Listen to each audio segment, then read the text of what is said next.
Hi, I'm Tim Roble, and welcome to another episode of Adventure Athlete. Today we're going to be talking about shop setup and what I chose to put back in the shop. So for some of you guys that have been following the channel, you remember the shop being set up pretty neat. There was a Torchmate CNC Plasma there. Still had this welding table, but in the back I had a giant jet mill and a jet lathe, a Tormach 1100, and then I got the gang turret 15L, the CNC lathe from Tormach also. I decided I was going to sell off the shop and go travel full-time on the road. And just after a few little months, I just kept seeing things. I'm like, wow, I want to continue to even build. And part of me has just kind of felt like I was missing something in life, like doing the development of products. I actually really like that stuff. So what I did is I came back to the shop after King of the Hammers, and some of you watched the last video. I started kind of replacing some things, but I thought I would talk about some of the things I replaced and why. So coming over here, the first thing is the Everlast, and this is a Typhoon 330. So if you've been following the channel long, you know I had a Dynasty 280 that I sold. Then I bought the Typhoon 220, or maybe it was the 230, I don't know, whatever it is. But I thought if I go back into building skid plates or anything again with the thicker aluminum that I use, maybe this would be a better way to go. So I called and ordered the Typhoon 330. I have this machine up and running now. Absolutely love it. I started last week doing the prototyping of a new bicycle stand, one that will withstand the bicycle on the ramp vertical as well as the ramp down or whatever angle that this bike and other bikes will be strapped in. I've spent a lot of money on racks and different things to lock down a bicycle, lock down a motorcycle. So the Risk Racing lock and load is working absolutely amazing. I'm going to do a review on that. I'm not sponsored or anything by them, but they do a really good job, and it makes putting a motorcycle up into the vehicle easy. When I got out to King of the Hammers, and I won't talk about the bicycle rack that I went with, but I spent about $500 to do 3 bicycles locked down into a neat channel. I thought that was going to be a neat way for things to go in, but just going down the dirt road, I get down there and my $7,000 mountain bike is laying on my $15,000 motorcycle because the rack failed and the bike fell off into it. So I knew I had to do something there. So going back to that thought process about what this video is about is what I've done to replace the things in the shop and why. Why is because I still need to develop products for myself. Maybe I'll bring some of those to market, but I consider this more of a hobby shop than a production shop. But I still need the capabilities to do the things that I want to do, and that includes machining, and that definitely includes the CNC Plasma process. So I've went through quite a few CNC Plasma tables. That Torchmate was a really neat machine to use. I had that dialed in, and I built a lot of skid plates off of that machine. There's a lot of production parts. And I had that paired with a Hypertherm 65, PowerMax 65. So with a clean sheet of paper, Torchmate does not make that machine anymore. And it is a little bit outdated, but I still like the program. I liked everything about it. It kept me from having to do Fusion 360 for a plasma process, which is, in my opinion, a little bit more lengthy than the patience that I have. I have purchased a computer to run Fusion for the shop, and I will still be designing parts on Fusion and then transferring them over to the Arc Droid. So this is the second Arc Droid I've had, and I just went ahead and got the 2X table for it. That's worked out really well. I knew I wanted a machine torch, so when I called up Everlast, they had the 82i on sale for what I paid for the last 62i. So that was a no-brainer. So I got the 82. I should be able to cut up. I'm just going to say 5/8 on this. I think that'll do over an inch. But I'm always just a little moderate on that. So I got that all set up. I'm going to move this over to this spot over here. But what I like about this Arc Droid is it makes this process super, super easy. If you look at some of my previous videos, you just take the this little pin here and you draw out your part. Also, you can draw it on 360 and post-process it and then plug in that smart stick into this little interface that comes with it. And that ends up being a quick way to transfer over a CNC drawn part and being able to cut that out. So still in the setup phase of this, but I'm super happy with this. I got some of these 28-pound magnets, which is a better process for holding a piece of paper down if you're going to trace around a part. Neat way to do it. Super stoked on the new water table. Everything's worked out real well. It's a bigger platform than my last one, and maybe that's because it holds a full 2x4 sheet, and I'm able to cut this full 2x4 sheet now. So that's kind of an exciting deal. Moving on to fixturing stuff up and making its parts as accurate as possible.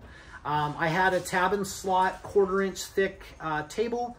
That worked out all right, but I had all tapped holes, which was about a $350 option.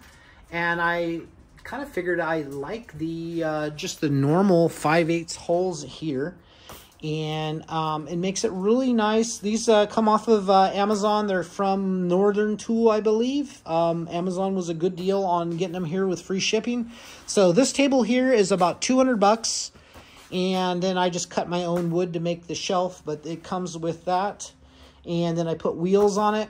And why I have two, if you see I have another one nested under the welding table, is because that gives me double the capacity. Now, you would think that two identical tables from the same manufacturer, two identical sets of wheels would match up heights exactly. No, we're about a 1/4 inch off. So what I'll have to do is spend some time moving the wheels up and getting a good level across that.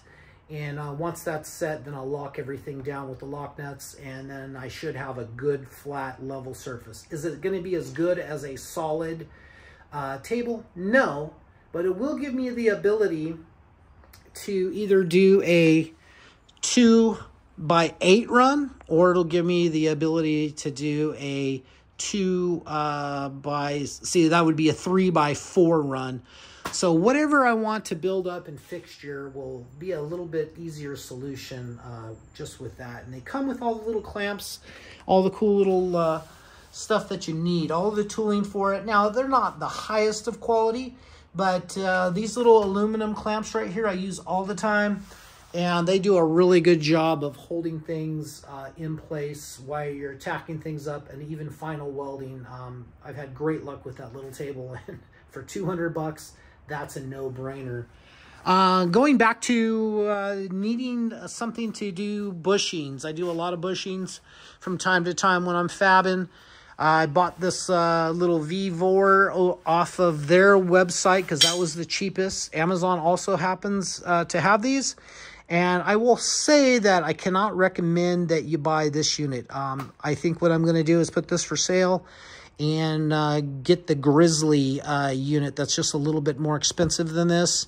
But little things that are better, like this looks like from the pictures, like this is all steel that's coated, but that's actually aluminum. And that's just not as good as a surface to hold an accurate part. Now, here's some of the turning that I did. It turns out all right. It's just not the finish I'm looking for, and I think the lead screw is just a little too fast for the RPM on this. But versatile little lathe. I've adapted a quick change tool post for it. All in all, it's pretty good, but I wouldn't recommend this unit. I always kept my drill press. That's something that I use a lot. That was kind of a no-brainer, and like, you know, what are you going to get for that use? $500? Not a game changer. I kept my machinist box, although I did give away a lot of my machinist tools. but I still had a lot left over. And this little mill that I got, I have to say that I can recommend because it is pretty cool. Now, the only downside that I see with this this mill is it comes with a metric drawbar, which doesn't allow you to have a whole lot of tooling. But it did come with all of these collets and you know, this piece right here, as well as a different drill chuck that adapts to it. So it came with a lot of tooling and everything that I think I need. And plus it came with this power feed that's super cool. Allows you to like, that was part of the purchase, as well as the stand. I bought this thing all together for $2,600. I thought that was a fair deal, and it runs super smooth. It is so smooth that you don't even really know. You know, that's spinning at almost 1,600 RPM, and it's just really nice. It's super quiet, and I've already done my first job on it. I put a 6-inch overkill vise on it, but I thought that would help add to a little bit of the weight and rigidity, and I think I was right on that whole thing. I have a couple lights coming for it because my vision's a little hard to see at times, so I'll put another strip light on this side, and then I got a little magnetic light for the spindle. Also came with a digital readout with this cool plastic cover that kind of keeps things nice. Highly recommend that. That really was a great replacement for my giant mill. And I know people are saying right now, you know, well, as a machinist, like, yeah, the Bridgeport is the go-to. And for sure it is. It's a heavy piece. But usually what I'm doing is milling a small little slot or clearancing out an area, just doing some relief stuff. This is a perfect little machine for it, and I'm super stoked on the accuracy. I drilled some precision holes today for the lathe over there because I had to do some modifications. All in all, I'm super happy. Best way I've found for economical way to bend metal is the Swag Off-Road finger brake. I bought the do-it-yourself welding kit, and it's the heavy-duty version of it, with paired with the Harbor Freight 20-ton bottle jack. Works great. That's how I made a ton of my skid plates before. All the bends worked out really, really well. That's pretty much it for the updates of the shop. It's a pretty sparse shop as far as what I used to have. But it's up and running and works really, really well for the things that I do. I'm primarily a fabricator. And if you notice, I have a motorcycle lift with a 3/8 plate on it. And probably didn't have to put the plate on it, but that makes for a nice square surface that I can work off of. And even, you know, normally I wouldn't have a bicycle or something. If I'm doing a skid plate, I got a motorcycle up on it and got it up high so I can work underneath and figure out what the best solution for a skid plate and skid plate protection is. But the nice thing about this is it has a adjustable height. It's nice to be able to have varying heights in the shop, especially as a welder. So if you notice, we have that set up at that height, which is a nice working height. We have these little fixture tables that are set up as a nice working height. We also have a welding table, because I tend to stand when I do everything. With the exception of probably that mill. I actually stood and used it today, but I had this little seat set up for it. And the only reason why I would sit down and do machining is it allows me to see what I'm doing just a little bit better because the machine's not that tall. Eventually, I may build another base for it. I got plenty of leftover heavy-duty material. Maybe I'll build a base that puts that up another foot or two. That way it kind of puts things more the spindle of a closer to eye level, which would be a nice benefit. But the varying heights of the shop and being able to weld and fixture stuff at different heights is really a nice thing. Still have the Miller 255. That machine's worked out really well. Another thing that I want to talk about is a 25-foot torch lead. Game changer. It allows you to leave the welder in one spot and put a ground and then work down this side as well as this side. So when you're doing mirroring parts, it makes it very easy to go back and forth between the two. Same thing that I did on my TIG is I ordered, that's another reason why I wanted the 355 is it came with 25-foot leads instead of 12s. And for me, that's a game changer because it allows me from that position there to basically reach anywhere in the shop that I need to.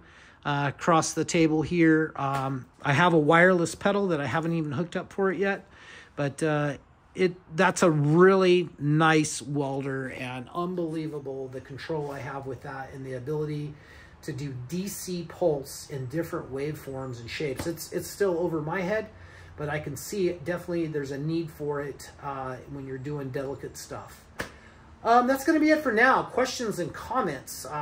What have I been up to? I've been working, setting up the shop, getting things up and running, as well as inside of Oscar Mike. I kind of got that doing a big makeover inside right now. I added another battery, and I'm getting ready to do our 2-month little trip coming up. So back and forth between Oscar Mike traveling.